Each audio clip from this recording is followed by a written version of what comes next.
Good morning, जय हिंद।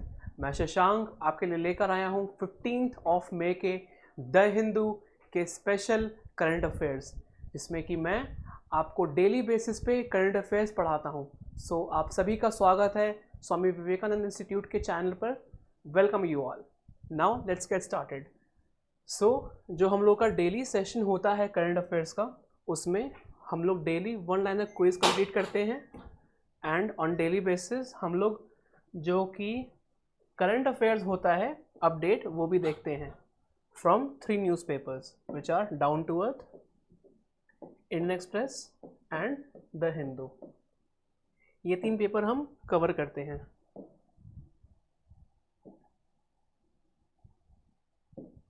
ठीक है, और स्लाइड्स में मिसलेनियस टॉपिक्स भी दिए हुए हैं जो कि मंथली मैगजीन से लिए गए हैं, और वो भी हम यहाँ पे कंपाइल करके आपके सामने लेकर आते हैं। जो मेरा करंट अफेयर्स का सेशन है वो बाइलिंगुअल होता है, मतलब कि हिंदी में भी होता है और इंग्लिश में भी होता है। सो ये दोनों स्टूडेंट्स के लिए बहुत लाभदायक है। देखते हैं हम लोग का आज फर्स्ट टॉपिक हम लोग का है bail orders should not be too long or come too late as both violate क्या? Personal liberty. जो पर्सनल लिबर्टी है किसी भी पर्सन की, वो वायलेट होती है अगर कोई भी बेल ऑर्डर लेट से आता है। तो पर्सनल लिबर्टी की बात करूं सो ये आर्टिकल 21 में दिया हुआ है, right to life and personal liberty. Article 21 में दिया हुआ है आपका। ठीक है, सो इसके कंटेक्स्ट में हम लोग देखेंगे कि न्यूज़ क्या है आज की। देखते हैं। सो आप लोग के आगे 3 टॉपिक्स दिए गए हैं: bail order, judicial parole and judicial custody. So try to answer these 2 questions in the comment section below. ये आप लोग ट्राई कीजिए, और आई थिंक मेजॉरिटी लोगों को ये क्वेश्चन आता होगा इसका आंसर, क्योंकि ये क्वेश्चन यूपीएससी पूछ रखा है अपने प्रीवियस ईयर्स में। Okay, so try to include and try to answer these 2 questions. आज हम इसके बारे में पढ़ेंगे, बेल ऑर्डर क्या होता है। ओके, सो जो ऑनरेबल सुप्रीम कोर्ट है, honourable supreme court of our India has held, उसने ये बताया कि जो भी कोर्ट के ऑर्डर्स हैं ना बेल के रिगार्डिंग, जितने भी बेल केसेस हैं कोर्ट में, वो ज़्यादा देर तक इलैबोरेट, मतलब कि ज़्यादा दिन तक नहीं चलने चाहिए। क्यों? इससे क्या होता है? It violate the constitutional mandate of personal liberty, article 21। और अगर मैं बात करूं बेल ऑर्डर की, सो इसका डेफिनेशन क्या है ये देखिए। इसका डेफिनेशन है कि ये एक तरह का राइट है, राइट टू बेल। सो पहला आपका टॉपिक बन गया क्या? जो बेल ऑर्डर है, जो आपका बेल ऑर्डर है, क्या वो राइट है या नहीं है? मतलब कि क्या आपका इस पे हक है कि नहीं है? सो है, इट हैज़ द राइट। ठीक है, right to bail that accrues कब? when the police failed to complete investigation within a specified period of time। जब पुलिस कोई इन्वेस्टिगेशन करने में असमर्थ होती है उस निर्धारित समय के अंतराल, तो राइट टू बेल का जो कंसेप्ट है वो आता है। इसमें क्या होता है कि जो पर्सन है उसके जुडिशियल कस्टडी को रिस्पेक्ट दिया जाता है। ठीक है, मतलब कि ये जो पर्सन है वो जुडिशियल कस्टडी में आ जाता है।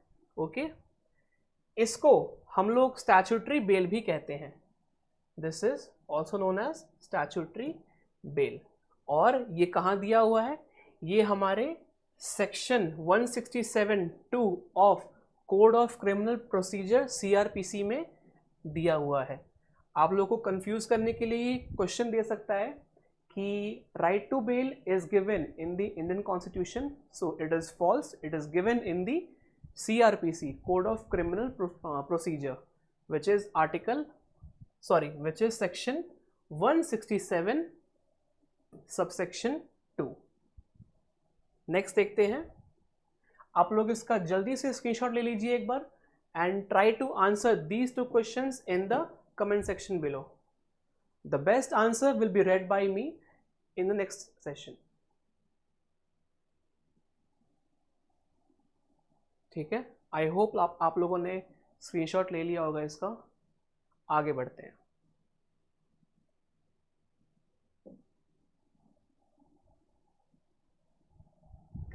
टॉपिक आ रहा है this strategic economic block will only Titan leash. कहने क्या मतलब है, यहाँ पे आप लोगों का IPEF जो कि इंडो पैसिफिक इकोनॉमिक फ्रेमवर्क, ये जो इंडो पैसिफिक इकोनॉमिक फ्रेमवर्क है इसके बारे में बात किया है. यहाँ पे आसियान के बारे में बात किया है, association of south east Asian Nations, इसके बारे में बात किया है.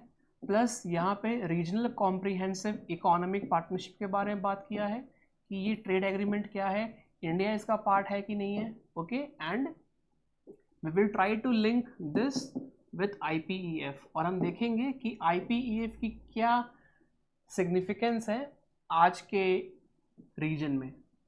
ओके, सो ये 3 टॉपिक्स निकल के आते हैं, हम लोग देखेंगे इसके बारे में एक एक करके. सो अगर मैं बताऊं, सो ये आपका टॉपिक GS2 इंटरनेशनल रिलेशन से लिंक होता है और इसको आप लोग GS3 ट्रेड में भी इंक्लूड कर सकते हैं. सो GS2 एंड GS3 दोनों में ये टॉपिक आ जाता है आपका. देखते हैं टॉपिक क्या है. सो अगर बात करो जो हमारा प्यारा भारत है, so India has walked out from the trade pact called RCEP which is regional comprehensive economic partnership. So इससे इंडिया ने अपने आप को अलग कर लिया है. क्यों किया है, आगे देखते हैं. RCEP, अब ये जो RCEP है इसमें चाइना है, जापान है, साउथ कोरिया है, ऑस्ट्रेलिया है, New Zealand and the 10 state association of south east Asian nation. मतलब कि आसियान के जितने भी 10 मेंबर्स हैं, 10 नेशन हैं, वो including these countries are the member of RCEP. So हम लोग का जो फर्स्ट टॉपिक निकल जाता है, फर्स्ट कंटेंट, वो ये है कि कौन कौन सी कंट्रीज आपका RCEP के पार्ट हैं. सो वो हैं Japan, China, south Korea, Australia, New Zealand और 10 आसियान मेंबर्स स्टेट. ओके, सो ये आपका बन जाता है RCEP. अगर मैं RCEP की बात करूं, सो RCEP स्टैंड्स फॉर, जैसे हमने देखा अभी भी स्लाइड में, रीजनल कॉम्प्रिहेंसिव इकोनॉमिक पार्टनरशिप. इसमें क्या होता है कि 2 या 2 से अधिक देश ट्रेड एग्रीमेंट को साइन करते हैं, जिसके तहत फ्री ट्रेड एग्रीमेंट्स की बात की जाती है कि कोई भी कंट्री A से कंट्री B अगर कोई भी सामान जा रहा है, सो वो वहाँ पे ट्रेड फ्री हो. सो बेसिकली 2 या 2 से अधिक देश मिलकर इस पॉइंट पे आते हैं कि ठीक है भाई, हम आज के बाद से हम लोग जो भी ट्रेड करेंगे वो सब फ्री होगा. मतलब कि कोई भी ट्रेड बैरियर्स नहीं होंगे और कोई भी ट्रेड टैरिफ्स नहीं होंगे. ठीक है, बैरियर्स एंड टैरिफ्स यहाँ पे RCEP में बिल्कुल नहीं होते हैं. सो ये एक तरह से अच्छा भी है और ख़राब भी है. देखते हैं अच्छा क्यों है. सो मैं अगर बात करूं आपकी फ्री ट्रेड की,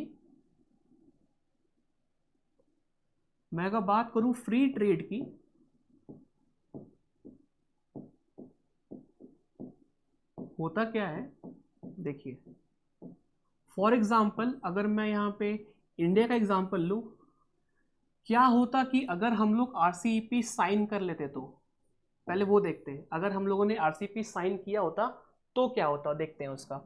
सो जो इसके रेपरकशंस होते वो ये होते कि जैसे कि इंडिया है, सो हम लोग जानते हैं कि इंडिया में जो चाइनीज़ गुड्स है, वो बहुत ही चीप प्राइस पे मिलता है. हम सब जानते हैं बहुत ही चीप प्राइस पे मिलता है. ओके, और ये नॉर्मल ह्यूमन टेंडेंसी है कि जहाँ भी इंसान कोई चीज़ सस्ता देखता है ना, वो वहाँ भागता है. ना कि उसकी तरफ कि जो चीज़ बहुत अच्छी है। ठीक है, यहाँ पे प्राइस डिमांड का यहाँ पे जो रेशियो है वो लेकर चल रहा है चाइना। सो चीप प्राइस मतलब कि कोई सामान अगर 50 रुपये का है, सो चाइना कहता है कि नहीं मैं तुम्हें 10 रुपये में दूंगा वो सामान। सो ये जो 40 रुपीज़ का गैप आया ना, इसको बोलते हैं हम लोग ट्रेड डेफिसिट। ओके, सो इतना जो है कम करके चाइना इंडिया में सामान को बेचता आ रहा है। सो इससे हो क्या रहा है कि जो इंडियन मार्केट है, जो इंडियन मार्केट है, ओके, जैसे कि जो एमएसएमईज हो गए, जैसे कि माइक्रो स्मॉल मीडियम एंटरप्राइज हो गए, या फिर कोई भी स्टार्टअप हो गया इंडिया का, कोई भी स्टार्टअप्स हो गए, सो इन लोगों को इतना बूस्ट नहीं मिल पाता। द रीज़न भी जो चीप प्रोडक्ट्स हैं वो चाइना से उठ के इंडिया में आ रहे हैं, और जितनी भी मेजॉरिटी है वो सारी की सारी मेजॉरिटी इन सामान पर निर्भर करती है। क्यों? क्योंकि ये प्राइस में बहुत ही कम होता है। सो इस वजह से क्या होता है कि जो इंडिया का गुड है वो सेल नहीं हो पाता। सो ये बहुत बड़ा एक ड्रॉबैक है किसी भी कंट्री के लिए, आरसीईपी को साइन करना। अब देखते हैं कि साइन अगर नहीं किया तो क्या अच्छा ही है भाई, ये भाई भी देख लेते हैं। सो इंडिया ने अभी साइन नहीं किया है आरसीईपी को। सो इससे होगा क्या कि पहली बात, हम लोग वी आर फोकसिंग ऑन आत्मनिर्भर भारत, सेल्फ रिलायंट इंडिया। हम लोग सबसे पहले तो इस पे फोकस कर रहे हैं। दूसरी चीज, हम लोग make in India plus make for world, ये नया इनिशिएटिव है, मेक इन इंडिया और मेक फॉर वर्ल्ड। हम इस पे फोकस कर रहे हैं कि हम लोग अपने प्रोडक्ट्स को इतना ज़्यादा डिमांड में लेकर आएंगे कि उसकी ग्लोबल डिमांड बहुत ज़्यादा बढ़ेगी। सो इंडिया में तो सामान बन ही रहा है, उसी के साथ साथ ग्लोबल लेवल पे भी सामान बनने की आशंका है। सो अगर इंडिया ने साइन नहीं किया है तो कुछ सोच के ही नहीं किया होगा। ओके, सो ये एक जनरल पर्सपेक्टिव है कि आरसीईपी को अगर कोई साइन करता है और कोई साइन नहीं करता, सो उसके क्या क्या पहलू हो सकते हैं। सो ये साइन जो किया है उसके रीजंस हैं, जो साइन नहीं किया है उसके रीजंस हैं। एक बार आप लोग इसका स्क्रीनशॉट ले सकते हैं अगर लेना चाहो तो।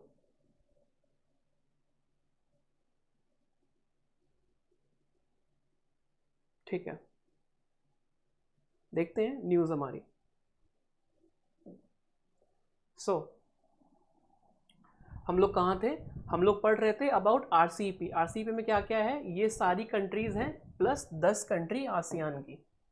नाउ एक चीज़ तो क्लियर है कि चाइना वर्सेस यूएस, जो चाइना वर्सेस यूएस का जो डेवलपमेंट है ना, ये डेवलप कर रहा है एक strategic partnership with the US. ठीक है, इसमें क्या है कि जो यूएस है वो इंडिया का टॉप फॉरेन पॉलिसी प्रायोरिटी है। जो यूएस है वो इंडिया की टॉप फॉरेन पॉलिसी प्रायोरिटी है। क्यों? क्योंकि India is the only country which has a great से इन इंडो पैसिफिक रीजन। बहुत ही ज़्यादा इसका जो रीच है वो इंडिया का है इंडो पैसिफिक रीजन में। और हम सब जानते हैं कि अब जो कंट्रीज़ हैं वो धीरे धीरे करके कॉन्टिनेंट से हट के मैरीटाइम डोमेन में आना चाह रही है। क्यों? क्योंकि द पर्सन और the nation who will conquer the marine और the water body will conquer the world. So अभी ये न्यू डायनामिक्स देखने को मिल रहे हैं आजकल। ठीक है, so this is the current new geopolitics. Now अगर मैं बात करूं, it's relationship with China has meaningfully deteriorated, जो कि खराब हुए हैं चाइना और इंडिया के relations. But a strategic partnership with US need not come at the cost of economic dependency. मतलब कि जो इंडिया है और जो यूएस है उसके जो स्ट्रैटेजिक पार्टनरशिप रिलेशनशिप हैं वो इकोनॉमिक डेवलपमेंट के कॉस्ट पे नहीं आ सकते हैं। with China, the big economic fear was any trade deals impact. मैंने बताया था ना कि अगर जो चाइना है वो चीप गुड्स सप्लाई करता है ताकि जो कंट्री है वो अपने लेवल पे गुड्स प्रोड्यूस ना कर सके और वो किसी और कंट्री के इंपोर्ट पर डिपेंड रह सके. So on India's manufacturing sector, most important, जो इंडिया का जो मैन्युफैक्चरिंग सेक्टर है उसको सीधा ये टारगेट करता है जो RCEP है. अगर हम लोगों ने RCEP को साइन किया होता सो डायरेक्टली जो इंडिया का मैन्युफैक्चरिंग सेक्टर है उसको ये अफेक्ट किया होता. ओके, अफेक्ट किया होता चीप चाइनीज गुड्स से जो कि इंडियन मार्केट में फ्लड कर सकते थे. ठीक है, अब देखते हैं जनरली जो ट्रेड होता है ना, जो ट्रेड डील्स होता है, सो जहां पे भी आप ट्रेड वर्ड देखें ना स्टूडेंट्स, समझ जाओ कि वहां पे टैरिफ की बात हो रही है. अब भाई जहां पे सामान है वहां पे पैसा भी तो है, जाहिर सी बात है ना. सो जहां पे ट्रेड है वहां पे टैरिफ है.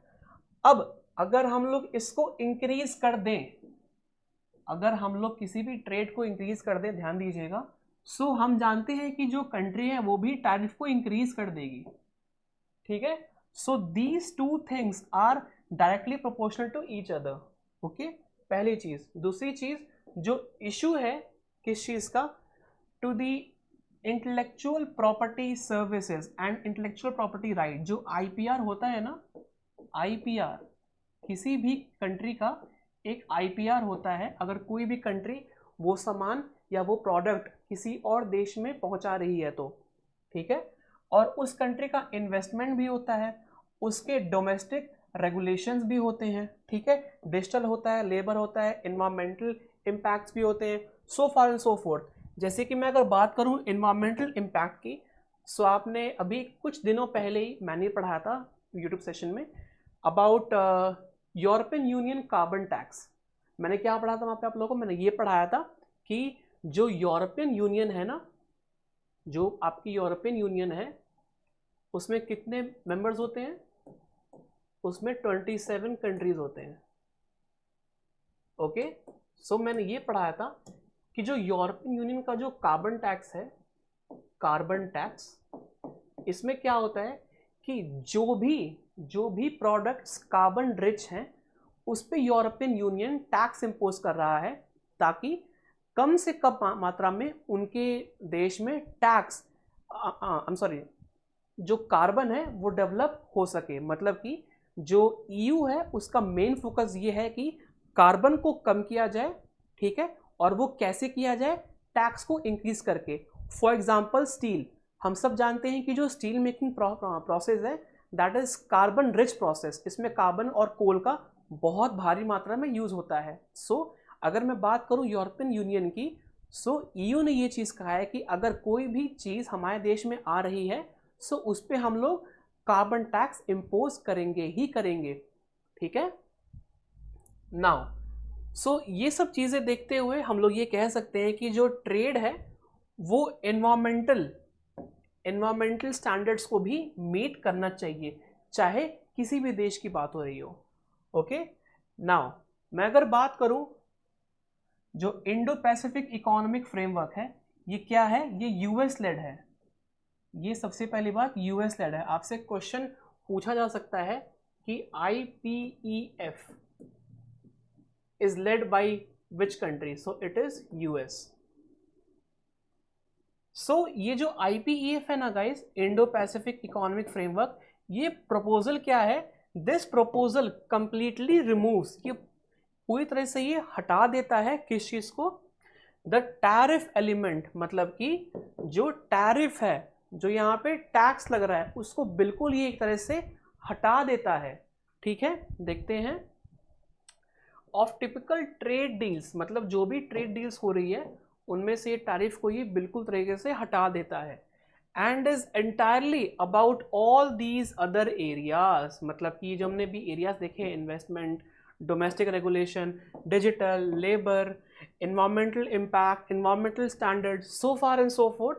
सो इन सब चीज़ों पर जो IPEF है वो फोकस कर रहा है, ना कि टैरिफ पे, ना कि टैरिफ पे, कहाँ गया टैरिफ, ये रहा टैरिफ पे। सो इस पे फोकस ना करके ये इन सब चीज़ों पे फोकस कर रहा है। ओके नाउ अगर मैं बात करूं IPEF की, सो IPEF बेसिकली एक डेवलपिंग स्ट्रैटेजी है, डेवलपिंग स्ट्रैटेजी है इकोनॉमिक ब्लॉक के लिए, मतलब कि जहाँ पे कि दो और दो से ज़्यादा देश मिलजुल कर एक कॉमन कन्वर्जिंग एम की तरफ जाके बढ़ते हैं, और उनका मेन मोटिव होता है to build an economic bloc. Okay now मैं अगर बात करूं IPEF की, सो ये एक तरह का इंटीग्रेटेड इकोनॉमिक सिस्टम है जो कि US लेड है, and it excludes, most important, it excludes China. Question for you, does China come under IPEF? So it is false, China does not come under the IPEF standards. Now अब IPEF की बात करूं मैं students, तो इसके 4 पहलू होते हैं या फिर इसके 4 पिलर्स होते हैं। क्या क्या पिलर्स हैं देखते हैं। डायरेक्टली ये चीज़ क्वेश्चन में आ सकता है कि कितने पिलर्स हैं ये बताइए। सो फर्स्ट पिलर है इसका ट्रेड, फर्स्ट हो गया ट्रेड। ओके दूसरा है सप्लाई चेन, तीसरा clean economy. What do we understand by clean economy?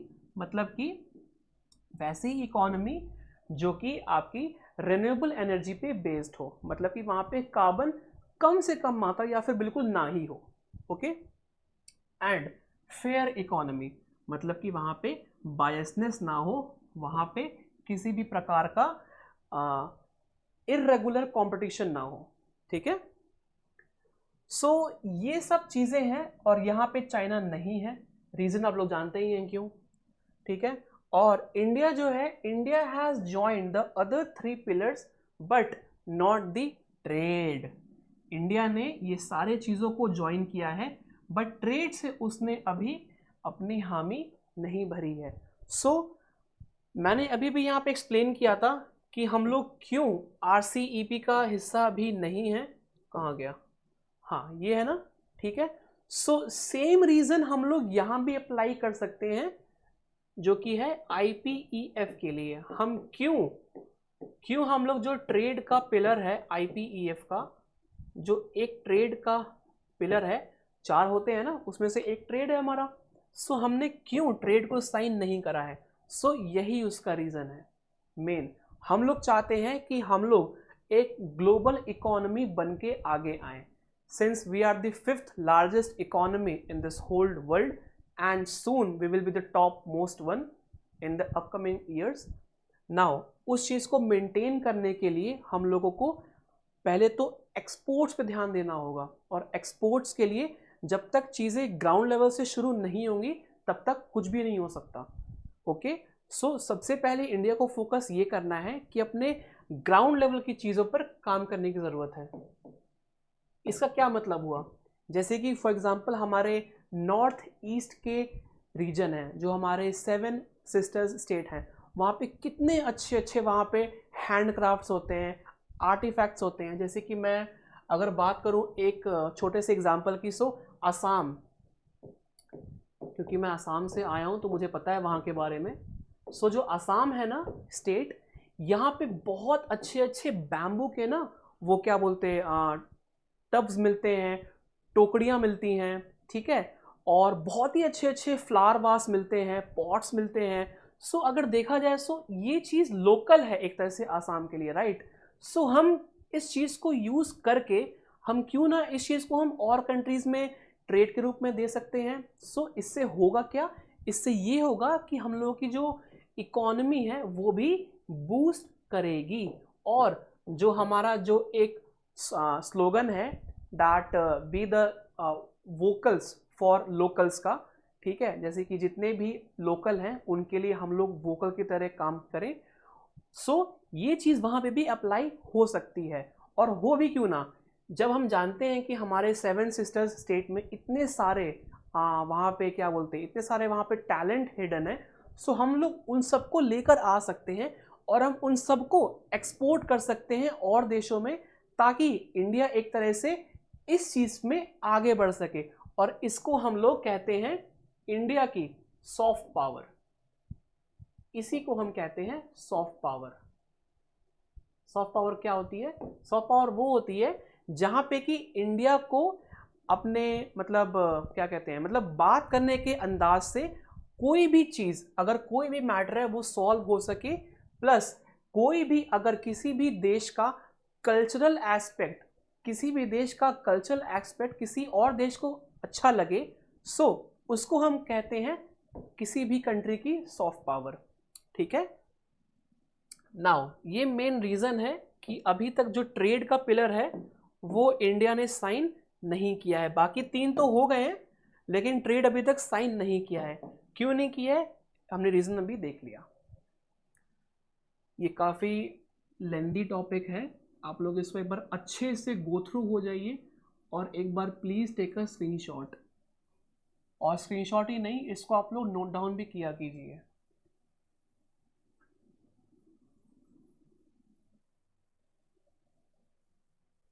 Please take a screenshot, फिर हम आगे बढ़ते हैं।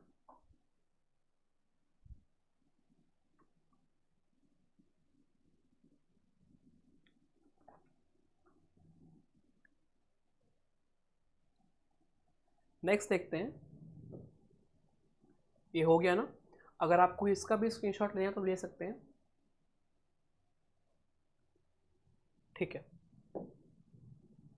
ये जो मैंने कंटेंट जो मैं लाया हूं उसका ये हिंदी में आर्टिकल है, एक बार देख लीजिएगा प्लीज। ये उन लोग के लिए जो स्टूडेंट्स हिंदी मीडियम से हैं, हमने उनका भी ध्यान रखा है।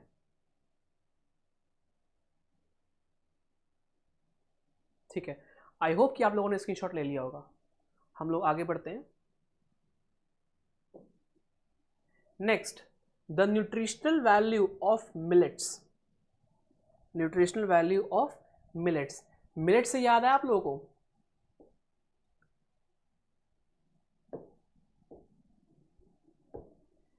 To 2023 is the international year for millet, याद रखना। ठीक है। सो जो 2023 है वो इंटरनेशनल ईयर ऑफ मिलेट्स है। ठीक है। नाउ हम लोग बात करेंगे यहाँ पे मिलेट्स के बारे में कि डिफरेंट टाइप्स ऑफ मिलेट्स क्या क्या होते हैं। फर्स्ट टॉपिक, डिफरेंट मिलेट्स क्या क्या होते हैं फर्स्ट। दूसरा हम ये देखेंगे कि जो न्यूट्रिशनल वैल्यू होती है वो क्या क्या होती है। ठीक है। सो इसको आप लिंक कर सकते हैं GS3 से, GS3 से लिंक कर सकते हैं, जो कि एग्रीकल्चर में आएगा आपका। एग्रीकल्चर देखते हैं।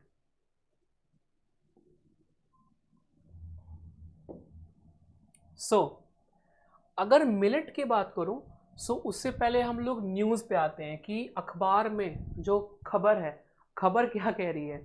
खबर ये कह रही है कि जो United Nation food and agriculture organization है, FAO, UNFAO जो है, उसने 2023 को as a international year of millets घोषित किया है। ठीक है। जो 2023 अभी चल रहा है, जिसमें हम लोग रह रहे हैं, ये इंटरनेशनल ईयर ऑफ मिलेट्स के नाम से जाना जाता है। अब मैं अगर बात करूं मिलेट्स जो होते हैं ना वो क्या होते हैं, so these are basically your grasses. अगर बेसिक लेवल पे देखा जाए, अगर इसके फाउंडेशन लेवल पे देखा जाए, सो दीज आर योर घासेस। ठीक है, घासेस कह रहा हूँ, दीज आर योर ग्रासेस। ठीक है। So millets are your grasses, they are cultivated worldwide. ये हर जगह कल्टिवेट होते हैं, लेकिन specially in the tropical parts. कहाँ पे? ट्रॉपिकल पार्ट जहाँ पे होगा ना, अफ्रीका का और एशिया का, वहाँ पे ये ज़्यादा ग्रो होते हैं। कहने की बात ये कि ग्रो तो होते ही हैं और जगह, लेकिन जो एशिया और अफ्रीका है जो कि ट्रॉपिकल पार्ट है, वहाँ पे ज़्यादा मात्रा में ग्रो होते हैं। क्यों? Because of its geographical and climatic conditions as a cereal crops. Now Some of the more common variant varieties include pearl millet, जिसको सिंचरुस भी बोलते हैं। फिर आता है आपका बार्न यार्ड मिलेट, ठीक है। फिर आता है आपका फिंगर मिलेट, फिर आता है फॉक्सटेल मिलेट। सो ये कुछ कुछ नाम है मिलेट्स के, ठीक है। सो मैं अगर बात करूं, as of now the country account for at least 40.51% of world's pearl millet production. अगर मैं बात करूं, सो मोर देन 40.51% जो वर्ल्ड का पर्ल मिलेट प्रोडक्शन है वो अकाउंट करता है। एंड 8.09% ऑफ सोरघम, ये भी एक तरह का मिलेट है। आप लोग नंबर पे ध्यान मत देना, ये बेसिकली एक आपको अंडरस्टैंडिंग क्रिएट करने के लिए दिया हुआ है कि किस नंबर की क्या वैल्यू है, ठीक है। मतलब किस जो मिलेट है उसकी क्या वैल्यू है। देखते हैं विद इन द कंट्री, अगर हम लोग कंट्री की ही बात करें, सो जो पर्ल मिलेट है ना वो अप टू 60% है of all the millet production. मतलब कि अगर इंडिया की बात की जाए, so pearl millets are grown at a highest rate. Sorghum जो है वो सेकंड नंबर पे आता है विच इज 27%। एंड रागी सबको मालूम ही होगा एट 11%, ठीक है। नाउ अब मैं अगर बात करूं मिलेट की, सो मिलेट का दो बहुत ही इंपॉर्टेंट एस्पेक्ट होता है, ठीक है। पहला होता है their nutritional value. First is their nutritional value, मतलब कि उसमें क्या क्या इंग्रेडिएंट्स हैं, उसमें कितने विटामिन्स हैं, उसमें कितने फाइबर हैं, उसमें कौन कौन से प्रोटीन हैं, सो फार एंड सो फोर्थ, ठीक है। देखते हैं हम लोग। सो पहला है nutritional value being comparable to that of major extent of food crops. जैसे कि हम यहाँ पे मिलेट को एक तरह से हम लोग कंपेयर कर रहे हैं वीट से और राइस से। क्यों कर रहे हैं आइए देखते हैं। अच्छा, इसको समझाने से पहले एक कंसेप्ट है, देखिए हम लोग यहाँ पे मिलेट को ना, ये आप लोगों की अंडरस्टैंडिंग डेवलप करेगा और अच्छे से, millet versus rice and wheat. So ऐसा एकदम से क्या हो गया कि हम लोग मिलेट पे ज़्यादा ध्यान दे रहे हैं। हमारे पास भाई हमें खाना ही ना है तो राइस व्हीट तो है ही खाने के लिए, ये भी खा सकते हैं, ठीक है। इस पे इतना हम लोग फोकस क्यों कर रहे हैं, क्यों हम इस पे इतना ध्यान दे रहे हैं? रीज़न बीइंग कि हम लोग जानते हैं ड्यू टू क्लाइमेट चेंज। पहली बात को मैं चीज़ है तो क्लाइमेट चेंज शुरू करता हूँ मैं। क्लाइमेट चेंज की वजह से क्या हो रहा है गाइस कि फूड सिक्योरिटी पर बहुत बड़ा सवाल खड़ा हो रहा है। हम लोग जानते हैं कि क्लाइमेट चेंज होगा तो फिर जो आइस कैप्स हैं वो मेल्ट होंगी। अगर आइस कैप्स मेल्ट होंगी तो जितने भी आपके स्टेट्स हैं जो कि कोस्टल स्टेट्स हैं उनका जो सी लेवल है वो राइज होगा तो जो वहाँ पे लोग रहते हैं उनकी जो हैबिटेशन है वो इम्पैक्ट होगी। सो ऑब्वियसली बात है वहाँ की जो फूड सिक्योरिटी है वो भी इम्पैक्ट होगी। सो क्लाइमेट से आपका फूड सिक्योरिटी लिंक है। दूसरी चीज़ ये अगर मैं बताऊं अबाउट मिलेट्स, सो मिलेट में खासियत ये है कि it does not require more water, ठीक है। ये सूखे के कंडीशन में भी ग्रो हो सकता है, इसकी बहुत बड़ी एक ये वैल्यू है, ठीक है। अनलाइक राइस एंड वीट में क्या होता है कि हमें बहुत ज़्यादा पानी चाहिए होता है, ठीक है। So this is the main reason कि हम लोग एक तरह से शिफ्ट करना चाह रहे हैं। शिफ्ट मतलब एक तरह से कंप्लीट शिफ्ट नहीं चाह रहे हैं, बट हम लोग शिफ्ट चाह रहे हैं कि हम इन दोनों के बीच में एक बैलेंस मेंटेन करके चल सके, ठीक है। नाउ अगर मैं बात करूं मिलेट्स की, सो इसकी जो न्यूट्रिशनल वैल्यूज होती है ना वो बहुत ज़्यादा हाई होती है। ट्रस्ट मी गाइस, बहुत ज़्यादा इसकी हाई होती है। चाहे आपका प्रोटीन हो गया, चाहे वाइटामिन हो गया, ठीक है, विटामिन बी कॉम्प्लेक्स हो गया, कुछ भी हो गया, ये सब इसमें बहुत ज़्यादा हाई रहता है। प्लस जो इसका ग्रोइंग कंडीशन है, इसका वो भी उतना ज़्यादा स्ट्रिक्ट नहीं है as compare to rice and wheat. So ये एक मेन रीज़न है जो कि हम देख रहे हैं कि एक तरह से शिफ्ट होना चाहिए राइस व्हीट से मिलेट की तरफ। ठीक है, अब आते हैं हमारे कंसेप्ट पर। कंसेप्ट क्या कहता है?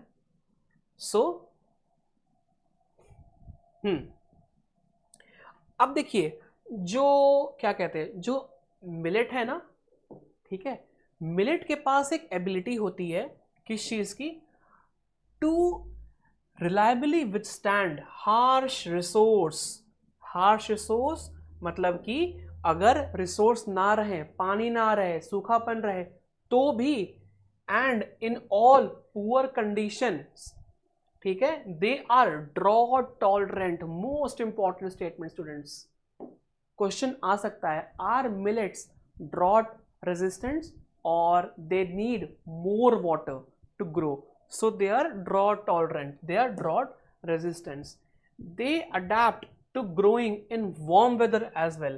जहाँ पे कि गर्मी है, हम लोग देख रहे हैं कि बहुत ज़्यादा हीट वेव की न्यूज़ आ रहे हैं आजकल, है ना, बहुत ज़्यादा न्यूज़ आ रही है हीट वेव को लेकर, प्लस बहुत ज़्यादा गर्मी हो रही है आजकल due to global warming and due to increase in sea level rise.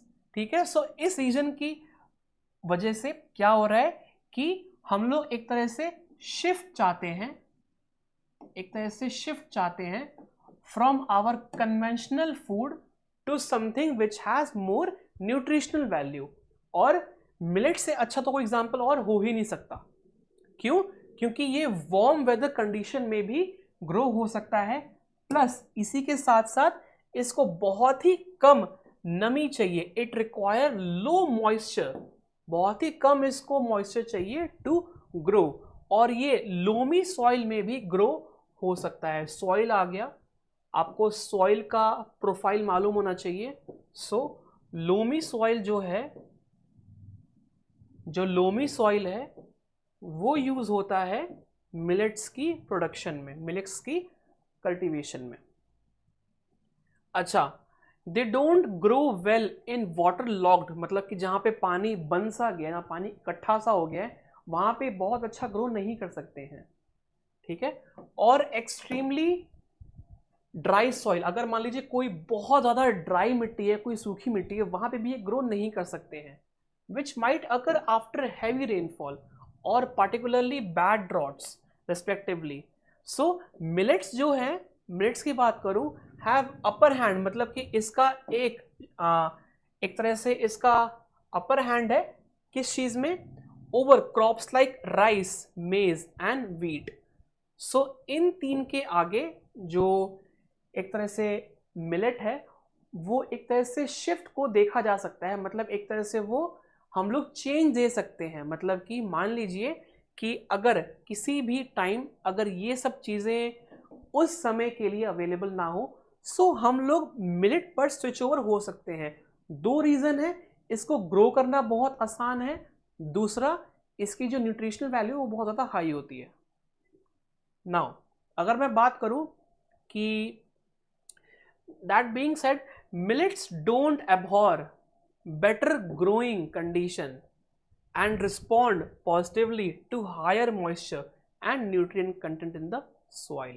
मतलब कि जो मिलेट्स हैं वो जो बेटर ग्रोइंग कंडीशन है उस पर बहुत ज़्यादा डिपेंड होती हैं। ठीक है, मतलब इन लोगों को ऐसा नहीं चाहिए कि अच्छी मिट्टी चाहिए, पूरा इरिगेशन फैसिलिटी चाहिए, नहीं, ये लोग कैसे भी कंडीशन में ग्रो हो सकते हैं। So these millets don't require better growing condition and they respond positively to higher moisture, मतलब कि जहां पे मॉइस्चर बहुत हाई होगा वहां पे तो ये और अच्छे से ग्रो करने के चांसेस हैं। और इनमें जो न्यूट्रिएंट कंटेंट है, ठीक है, सॉइल में, वो भी एक तरह से एड ऑन करता है मिलेट्स के न्यूट्रिशनल प्रोफाइल पर। ठीक है, सो ये आपका न्यूज़ है which is linked with your GS3 about millets. इतना क्लियर हुआ गाइज? अगर हो गया है so please take a screenshot, and if you are watching this video so please give a like to this video and comment as well, आप लोग को क्या टॉपिक में अच्छा लगा। ठीक है, मेक श्योर कि हम लोग वीडियो को लाइक कर रहे हैं। Let's take a screenshot and let's move ahead.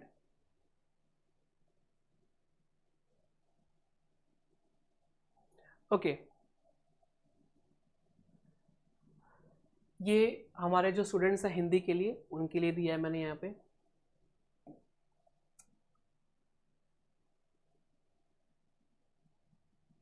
एक बार जल्दी से इसका आप स्क्रीनशॉट ले लीजिए, फिर हम आगे बढ़ते हैं।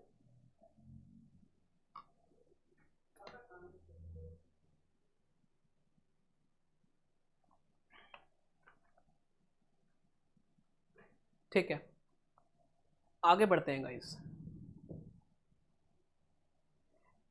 सोरघम, ये सेम टॉपिक है वही वाला, पीछे वाला। सोरघम की बात करूं, सोरघम भी एक तरह का मिलेट है, ठीक है। और आदले, ये भी एक तरह का मिलेट है। तेफ, ये भी मिलेट है। और ये सारे क्या हैं?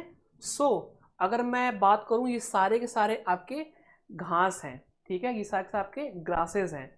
Statement, all millets are grasses, true और false? So it is true, सारे के सारे मिलेट्स ग्रासेस होते हैं, ठीक है।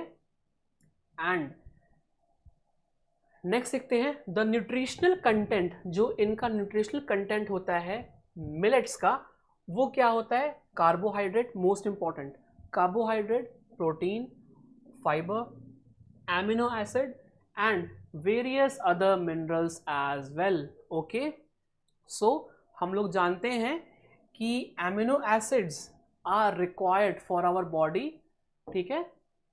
सो ये सब चीज़ें जो मिलेट है उसमें इंक्लूड होती हैं। Now different millet varieties have different nutritional profile, मतलब कि हर एक मिलेट का, जैसे कि सोरघम हो गया, आदले हो गया, सो हर एक मिलेट का अपना अपना अलग अलग न्यूट्रिशनल एस्पेक्ट, न्यूट्रिशनल वैल्यू होगी। फॉर एग्जांपल पर्ल मिलेट, जैसे कि पर्ल मिलेट है, उसमें क्या होगा कि one of the oldest cultivated varieties, ये सबसे ज़्यादा ओल्डेस्ट है ये मिलेट, ठीक है। और that has been found to have higher protein. अगर कोई जिम वाला जाता है यहाँ पे, जिम वगैरह, मैं तो खैर छोड़ जाना के लिए, सो उसके लिए बहुत इंपॉर्टेंट हो गया। सो जो पर्ल मिलेट्स होते हैं ना, they have high protein content, they have high protein content. So जो हमारे स्टूडेंट्स जो जिम विम जाते हैं, they can consume pearl millet. Okay, next देखते हैं। अच्छा, राइस से ज़्यादा इसमें है, जो प्रोटीन है वो इससे ज़्यादा है, ठीक है। और अगर हम लोग कंपेयर करें इसको बार्ले के साथ, जो कि एक तरह का मिलेट है, इससे भी ज़्यादा हमें यहाँ पे देखने को मिलता है। So pearl millet has lot of protein in it. So I still remember during my college days when I used to go to gym, so मतलब ये सब मैं भी खाया करता था बहुत सारे। सीड्स हो गए, चने हो गए, पम्पकिन सीड्स हो गए, फिर आपका सोरघम हो गया, सब मैं पहले खाया करता था, मुझे याद आ रहा है धीरे धीरे। सो हाँ, जो पर्ल मिलेट है, this has high protein value. Next देखते हैं, जो फॉक्सटेल है, फॉक्सटेल मिलेट, ये क्या है? This is rich in amino acid. क्या? लाइसिन। जो लाइसिन करके एक हमारा एमिनो एसिड होता है, वो इसमें बहुत ज़्यादा रिच होता है। और जो फिंगर मिलेट्स होते हैं, they have more crude fibre, इनमें फाइबर बहुत ज़्यादा होता है इनमें, देन व्हीट एंड राइस। जितना आपको फाइबर व्हीट राइस से नहीं मिलेगा, उससे ज़्यादा आपको क्रूड, उससे ज़्यादा आपको जो फिंगर मिलेट है उससे मिल जाएगा, ठीक है। एंड जो प्रोसो मिलेट है, जो प्रोसो मिलेट है, ये एक तरह का significant amount of amino acids देता है, जैसे कि ल्यूसीन, आइसोल्यूसीन एंड मिथियोनाइन। सो ये तीन जो हैं, ये एमिनो एसिड्स भी इसमें होते हैं, ठीक है। नाउ अगर मैं एमिनो एसिड्स की बात करूं, सो हमारी जो बॉडी है, they have essential amino acids, ठीक है। और ये जो एसेंशियल एमिनो एसिड्स हैं, ये हमारी बॉडी अपने आप प्रोड्यूस नहीं कर सकती है। So that is the reason why we have to take it from the food. मतलब कि जितने भी हमारे मिलेट्स हैं, ठीक है, हमें उनसे ये चीज़ों को लेना पड़ता है। फॉर एग्जाम्पल अगर मैं बात करूँ, कहाँ गया, ये रहा फॉक्सटेल हो गया, इसमें आपका लाइसिन होता है, फिर आपका जो प्रोसो हो गया, इसमें एमिनो एसिड जैसे कि ल्यूसीन होता है, आइसोल्यूसीन होता है, फिर मेथियोनाइन होता है। सो ये सब इसमें, ये सब ऐसे आपके एमिनो एसिड्स हैं जो कि बॉडी अपने आप प्रोड्यूस नहीं कर सकती है, हमें किसी ना किसी फॉर्मेट में इसको लेना पड़ता है एज अ सप्लीमेंट, ठीक है। Cannot be made by the body, as a result they must come from food. The 9 essential amino acids are, these are your 9 essential amino acids, ठीक है। और इसी के साथ साथ अगर मैं बताऊं, सो जो आपका ल्यूसीन है, आइसोल्यूसीन है, और एक और होता है विच इज वेलिन, ये कहीं दिया होगा, हाँ ये रहा वेलिन या फिर वेलाइन, जो भी कहें यहाँ। So isoleucine, leucine and valine, these are your branch chain of amino acid, BCAA। ये BCAA वही है जो जिम में पीते हैं, ठीक है। जैसे कोई स्ट्रेनर्स वर्कआउट कर रहा है, सो उसको इमीडिएट जो एनर्जी है उसकी रिक्वायरमेंट है, so that person can have a scoop of BCAA, ठीक है। सो उसमें क्या होता है, उसमें आपका आइसोल्यूसीन, ल्यूसीन और वेलिन होता है, ठीक है। सो हमने क्या सीखा, हमने ये सीखा कि जो एसेंशियल एमिनो एसिड्स होते हैं 9, वो हमारी बॉडी खुद प्रोड्यूस नहीं कर सकती है, हमें उसके लिए सप्लीमेंट या फिर हमें उसके लिए मिलेट्स को खाना पड़ेगा, ठीक है। So this is a bit about your millets and A nutritional aspect. जो लोग जिम जाते होंगे या फिर पहले गए होंगे मेरी तरह, सो उनको मालूम होगा कि BCAA क्या होता है, क्यों खाना चाहिए, कैसे खाना चाहिए। सो मैं ज़्यादा डीपली नहीं जाऊँगा उस टॉपिक में,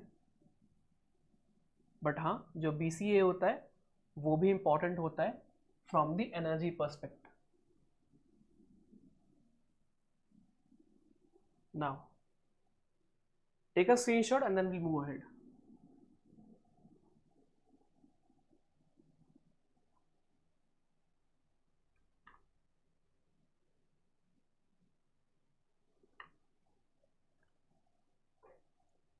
नेक्स्ट देखते हैं गाइस। नेक्स्ट ये सेम कंटेंट है हिंदी में, हमारे जो स्टूडेंट्स हैं हिंदी के उनके लिए। सो हमारे जो स्टूडेंट्स हैं हिंदी के लिए, उनके लिए ये कंटेंट आपके लिए रहा। प्लीज़ टेक अ स्क्रीनशॉट, फिर हम आगे बढ़ते हैं।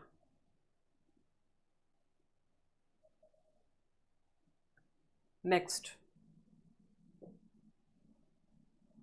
है, सेम टॉपिक है। अगर मैं बात करूं हर एक मिलेट की, so each millet kernel consist of 3 major parts. जैसे कि ये एक मिलेट है, ठीक है, इसके 3 पार्ट होते हैं। पहला पेरिकार्प, दूसरा एंडोस्पर्म एंड तीसरा जर्म। सो जो पेरिकार्प होता है ना, वो बाहर का होता है, this is your outer region, this is your outer region. जो पेरिकार्प होता है वो आउटर रीजन होता है, आउटर रीजन, ठीक है। और इसको हम लोग कवर भी बोलते हैं, आउटर कवरिंग, आउटर कवरिंग, ठीक है। और इसको हम लोग हस्क भी कहते हैं। So the husk and the pericarp together protect the kernel, मतलब कि जो अंदर में जो है ना मिलेट, वो एक तरह से सेफगार्ड रहता है हस्क और पेरिकार्प के बीच में, ठीक है।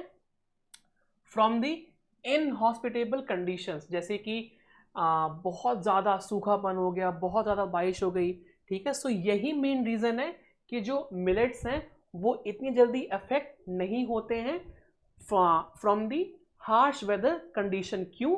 क्योंकि इनमें क्या होता है, इनमें हस्क और पेरिकार्प से ही एक तरह से घिरे हुए रहते हैं, ठीक है। सो इस मेन रीज़न की वजह से ये लोग बहुत जल्दी एनवायरनमेंट के इम्पैक्ट में नहीं आते हैं। जैसे कि बहुत सारी डिजीजेस भी हो गई, हम जानते हैं कि क्रॉप्स ग्रो होती हैं, सो क्रॉप में फंगस भी लग जाती है। सो ये चीज़ उसको भी एक तरह से प्रोटेक्ट करती है, ठीक है। और फिजिकल डैमेज जो होता है क्रॉप का, उसको भी प्रोटेक्ट करती है। नाउ अगर मैं एंडोस्पर्म की बात करूं, सो ये क्या है, ये किसी भी मिलेट का लार्जेस्ट पार्ट ऑफ कर्नेल है, largest part of kernel and it's storage centre, it's a storage center. It has high protein content which is called aleuron. So what is aleuron? This is a type of protein which is present in the millet. आप लोग देखिए कि topic में कैसे कैसे deeply जा रहे हैं, ठीक है। नाउ अगर बात करूं सो 3 होते हैं इसके प्रोसेस। अगर बात करूं मैं प्रोसेसिंग की एंड प्रिपरेशन की, so basically there are 3 steps by which the millets are harnessed. Now first step, पहला स्टेप क्या है? To remove the husk. अब ऑब्वियसली बात है, कोई बाहर का कोई कवर तो खाएगा नहीं, है ना। सो जो बाहर का जो हार्ड मटेरियल, जो कोर्स मटेरियल है, जो बाहर का जो कोर्स मटेरियल है उसको पहले रिमूव किया जाता है। फिर उसके बाद क्या होता है कि क्यों रिमूव करते हैं? क्योंकि ये जो होता है ना, this is made up of your cellulose. और हम लोग गाय तो है नहीं कि हम लोग इसको भी पचा लेंगे, ऑब्वियसली बात है ना। So human being can not digest cellulose, ठीक है। Cows and other animals can digest this cellulose. So इसी के रीजन से जो कोर्स मटेरियल है, बाहर का जो हस्क होता है, उसको हम लोग रिमूव करके फिर इसका कंजम्पशन करते हैं, ठीक है। क्यों? क्योंकि this made up of cellulose like material and human body can not digest it but animals can. दूसरा स्टेप क्या है स्टूडेंट्स? दूसरा कॉमन स्टेप है इसका, टू डीकॉर्टिकेट द ग्रेन। मतलब कि अब उसमें अदर इम्प्योरिटीज जितनी भी हैं, उसमें जो अदर लेयर्स हैं कवरिंग की, उनको भी रिमूव करना, ठीक है। So to remove any other outer covering and expose the seed, मतलब कि सीड तक जाना, ठीक है, उसको हम कहते हैं डिकॉर्टिकेट करना किसी भी ग्रेन को। फाइनल स्टेप है इसका मिलिंग। मिलिंग में क्या होता है कि जो ग्रेन्स होते हैं उनको ग्राइंड करते हैं, उनको पीसते हैं फ्लोर के फॉर्म में। आपने देखा है ना, जो आटा चक्की होता है उसमें क्या होता है, जो गेहूं होता है उसमें डालते हैं, और फिर ऐसा कुछ होता है ना, मशीन ऐसा करके कुछ होता है ना, यहाँ से आपका आटा आता रहता है, ठीक है।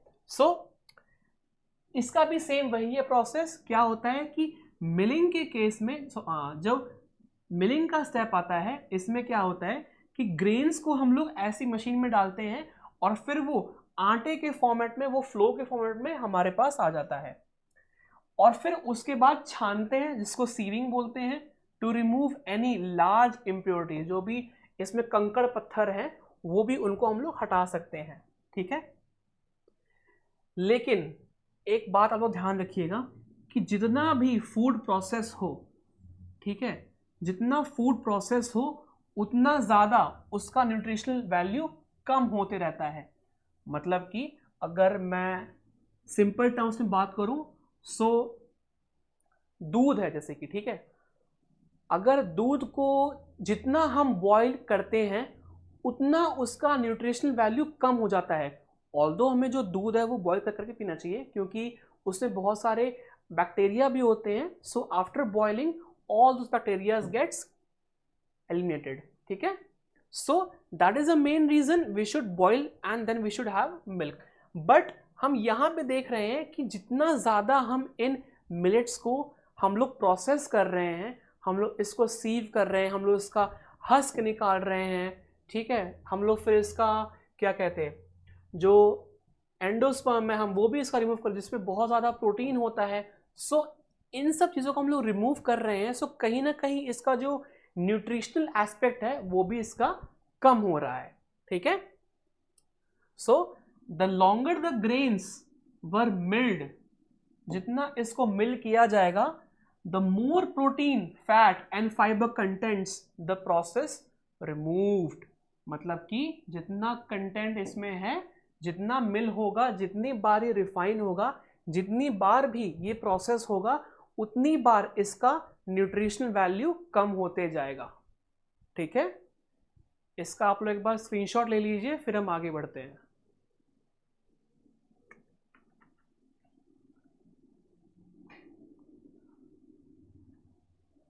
नेक्स्ट देखते हैं, ये हिंदी में जो हमारे स्टूडेंट्स हैं उनके लिए है ये।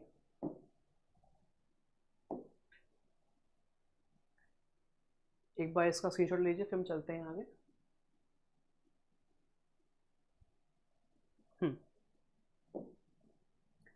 Next MDT।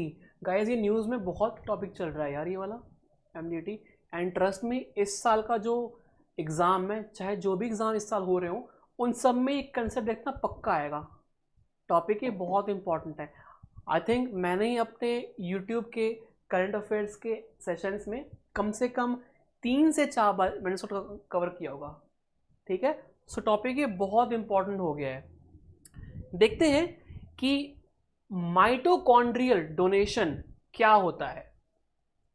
जो MDT है, माइटोकॉन्ड्रियल डोनेशन थेरेपी या माइटोकॉन्ड्रियल डोनेशन ट्रीटमेंट, कुछ भी कह सकते हैं, दोनों का मतलब सेम है। सो इसकी वजह से कैसे जो बेबीज हैं, ठीक है,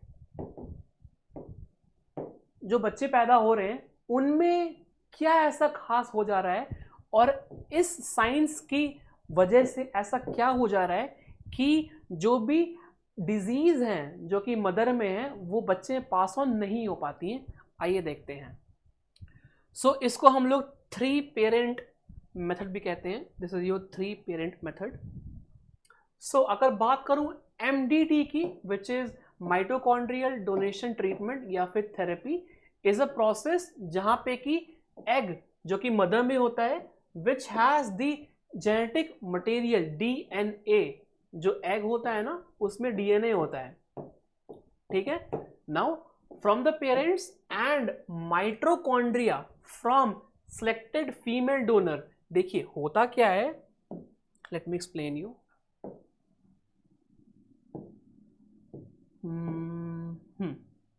देखिए जैसे कि मान लेते हैं ये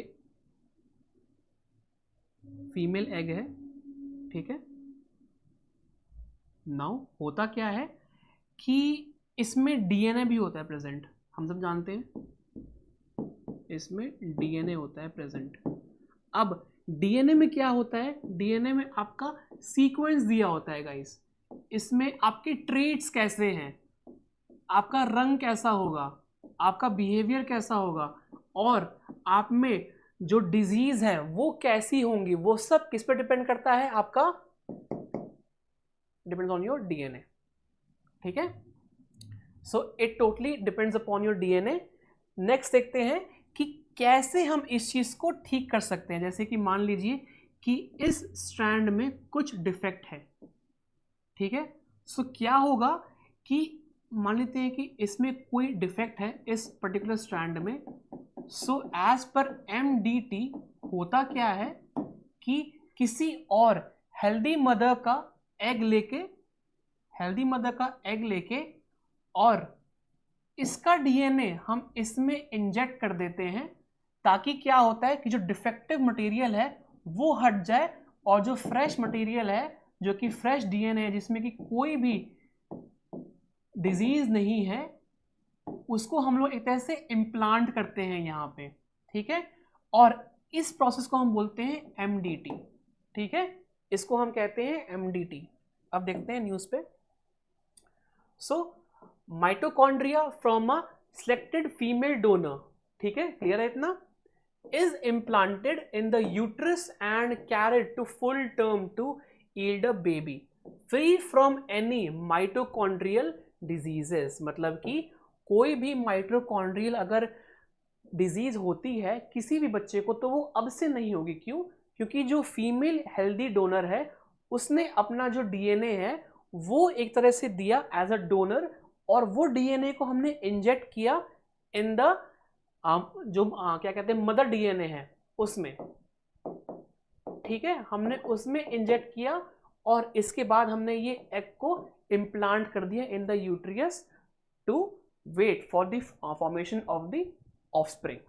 ठीक है, सो अगर बात करें माइटोकॉन्ड्रिया की, so these are you basically the power house of the cell. सबने पढ़ा है 10th क्लास में, सबको याद भी होगा, what is mitochondria, they are the power of the cell, so they generate energy. मतलब कि कोई भी सेल में अगर बताऊं, सो किसी भी सेल को फंक्शन करने के लिए, जैसे कि ये आपका सेल है, ठीक है, ये आपका गोल्गी एपरेटस हो गया, यहाँ पे न्यूक्लियस हो गया, यहाँ पे हो गया साइटोप्लाज्म हो गया, ठीक है, यहाँ पे आपका माइटोकॉन्ड्रिया हो गया।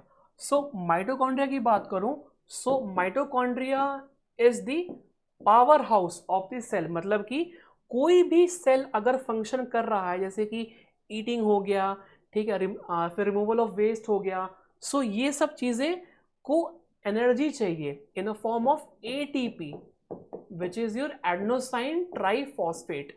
सो इस एनर्जी के माध्यम से सेल कोई भी फंक्शन को परफॉर्म कर सकता है, ठीक है। सो इस एनर्जी को कौन लेके आता है, माइटोकॉन्ड्रिया, ठीक है, ये लेके आता है। So that is the reason why mitochondria is called as the power house of the cell. देखते हैं, and these are responsible for cell function in the human body. Clear है इतना?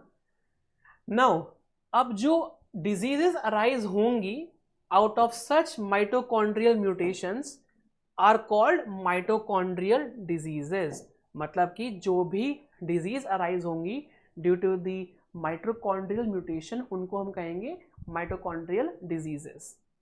और जब mitochondria are impaired and do not produce sufficient energy, it affects how organs function। मतलब कि अगर मान लेते हैं कि किसी भी माइटोकॉन्ड्रिया में अगर डिफेक्ट आ जाए, सो उससे क्या क्या हो सकता है, जो बेबी है वो हेल्दी ग्रो नहीं हो सकता, ऑब्वियस सी बात है। सो इसीलिए हम क्या करते हैं, we use the method which is called mitochondrial donation treatment या डोनेशन थेरेपी। इसके तहत जो फ्रेश या फिर जो हेल्दी माइटोकॉन्ड्रिया है वो इंजेक्ट किया जाता है जो मदर का एग है उसमें, और उस फिर एग को इम्प्लांट करते हैं मदर के यूट्रस में। नाउ अगर बात करूं मैं इसके सिम्टम्स की, ठीक है, so they get more debilitating as a child grows and have no cure but can be treated।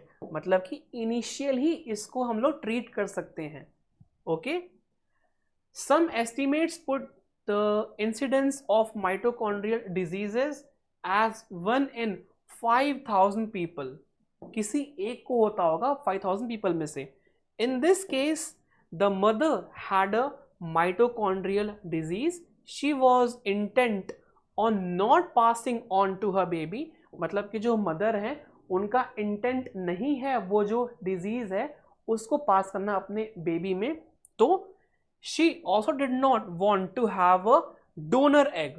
और वो ये भी नहीं चाहती हैं कि कोई और मदर का जो एग है वो इम्प्लांट किया जाए जो एक्चुअल में मदर है बेबी उनमें। सो होता क्या है, जो हेल्दी फीमेल है उनका जो एग है उसमें जो डीएनए का है उसको हम लोग उसको हम लोग इंजेक्ट करते हैं जो मदर का डीएनए होता है उसमें, फिर हम जाके उसको इम्प्लांट करते हैं in the mother's uterus for the baby to grow in a healthy way, okay. So this is the content, you can take a screenshot, this is most important topic. I think मैंने इसको बहुत बार cover किया हुआ है, सो ये बहुत important topic हो गया। Take a screenshot then will move ahead.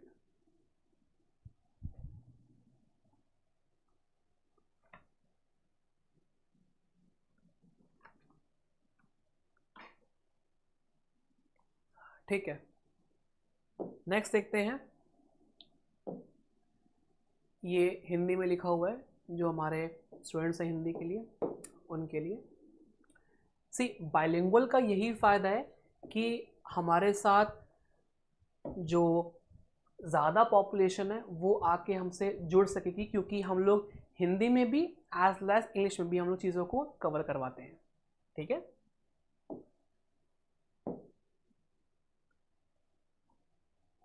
Next देखते हैं। आशा करता हूं कि आपने इसका स्क्रीनशॉट ले लिया होगा। Let's move ahead. Finally, we have the quiz of the day. 15 मई के क्विज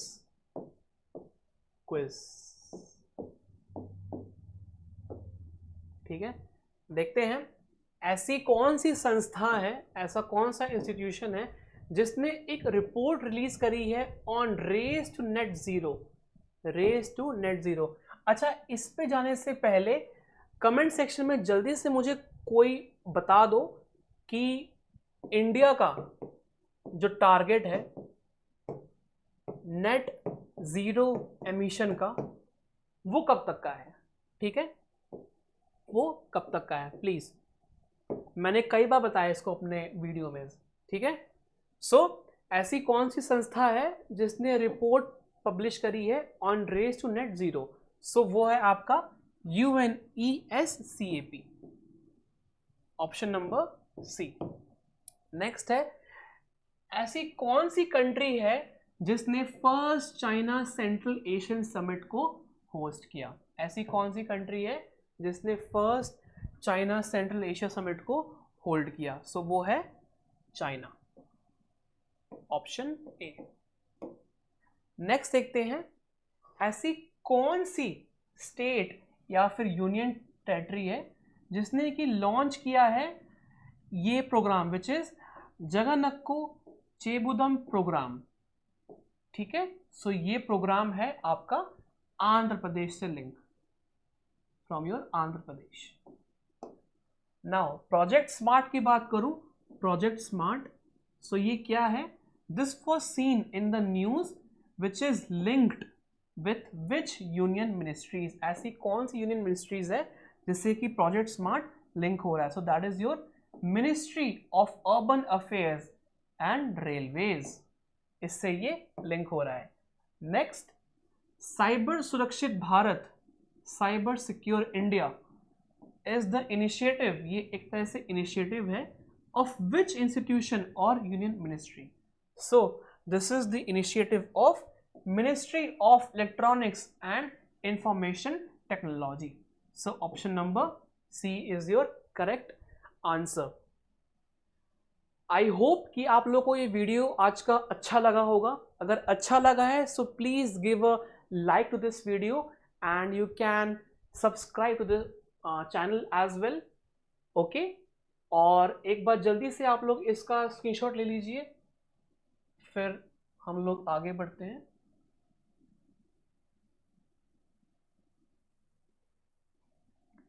ठीक है, ऑल राइट। सो गाइस, आज के लिए हम लोग इतना ही रखते हैं सेशन को। ठीक है, नेक्स्ट क्लास में हम लोग आपके लिए और भी ज़्यादा कंटेंट लेकर आएंगे। सो मेक श्योर कि हम लोग अपना पिछला जो भी हम लोग कवर करते आ रहे हैं, हम वो भी अपना रिवाइज कर रहे हैं। बिकॉज एक चीज़ होती है कि हम लोग खाना खा रहे हैं बट कितना खाया वो नहीं मालूम होता। ठीक है, so try to recall, try to retain, try to write and try to learn the points. ठीक है, so once again take care of your health and we will meet soon in our next class. तब तक के लिए जय Hind, take care.